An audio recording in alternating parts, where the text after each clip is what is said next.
आदिशक्ति जगदम्बा का परम धाम विंध्याचल केवल एक तीर्थ नहीं बल्कि प्रमुख शक्ति पीठ है। वर्ष में पड़ने वाले नवरात्र में लगने वाले विशाल मेले में दूर दूर से भक्त मां के दर्शन के लिए आते हैं। रविवार को ओदिया तिथि में शारदीय नवरात्र भोर की मंगला आरती से आरंभ हो गया। नवरात्र में आदिशक्ति के 9 रूपों की आराधना की जाती है। विंध्य पर्वत पापनाशिनी मां गंगा के संगम तट पर विराजमान मां विंध्यवासिनी शैलपुत्री के रूप में दर्शन देकर अपने सभी भक्तों का कष्ट दूर करती है। घंटी घड़ियालों से पूरा विंध्य क्षेत्र गुंजायमान रहा।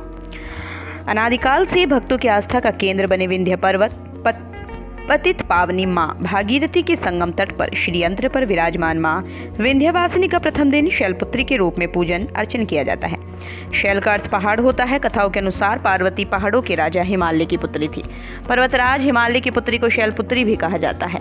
भारत के मानक समय के लिए विंध्य के रूप में स्थापित विंध्य क्षेत्र में मां को विंध्यवासिनी अर्थात विंध्यवासिनी के नाम से भक्तों के कष्ट को दूर करने वाला माना जाता है। 8 दिन मां दुर्गा मन वचन कर्म सहित इस शरीर के 9 द्वार से मां सभी भक्तों की मनोकामना को पूरा करती है। भक्त को जिस जिस वस्तुओं की जरूरत होती है वो सभी माता रानी प्रदान करती है। विद्वान आचार्य बताते हैं समूचे ब्रह्मांड में इससे आज के दिन साधक के मूलाधार चक्र का जागरण होता है। दर्शन करने के लिए लंबी लंबी कतारों में लगे भक्त मां जयकारा लगाते रहते हैं। भक्तों की आस्था से प्रसन्न होकर मां उनकी सभी मनोकामनाएं पूरी कर देती है। नवरात्र में मां के अलग अलग रूपों की पूजा कर भक्त सभी कष्टों से छुटकारा पाते हैं। नया उत्साह सद्विचार का संचार होता है और मां अपने भक्तों के सारे कष्टों का हरण कर लेती है।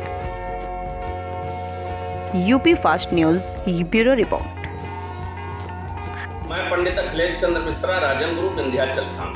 गुरु जी, ये बताएं नवरात्र का प्रथम दिन है, किस देवी की पूजा होती है, विधि क्या है, कलश स्थापना का मुहूर्त क्या है? जी, आज नवरात्र का प्रथम दिन है और यह विंध्य क्षेत्र है। विंध्य क्षेत्रम समम क्षेत्रम नास्ति ब्रह्मांड गोलके विंध्य क्षेत्रम परम दिव्यम पावनम मंगलप्रदम।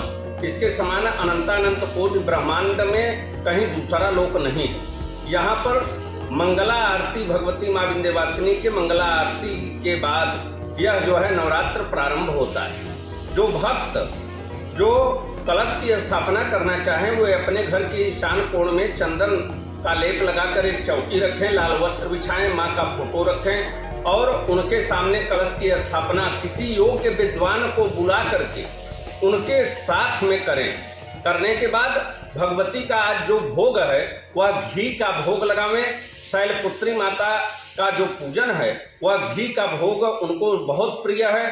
फल में अनार का फल लगावें और आज जो कलश स्थापना का मुहूर्त है वह वृश्चिक जो स्थिर लग्न है 8:45 से लेकर के 11 बजे तक इस कलश स्थापना को करें और अंत में उमैं ह्रीं क्लीं चामुंडाय विच्चे इस मंत्र का 27 माला यदि भक्त करते हैं तो उनकी हर मनोकामना पूर्ण हो जाती है। और आज के दिन कुंडली में जिनके सूर्य ग्रह अस्त हो या वह नीच के हो गए हैं, खराब हैं, अशुभ फल दे रहे हैं, तो ऐसे भक्त यदि आज माँ का पूजन करेंगे तो उनके सूर्य ग्रह की स्थिति अच्छी हो जाएगी, उनके शुभ फल परिवर्तित हो जाएंगे और उनकी मनोकामना भगवती पूर्ण करेंगी।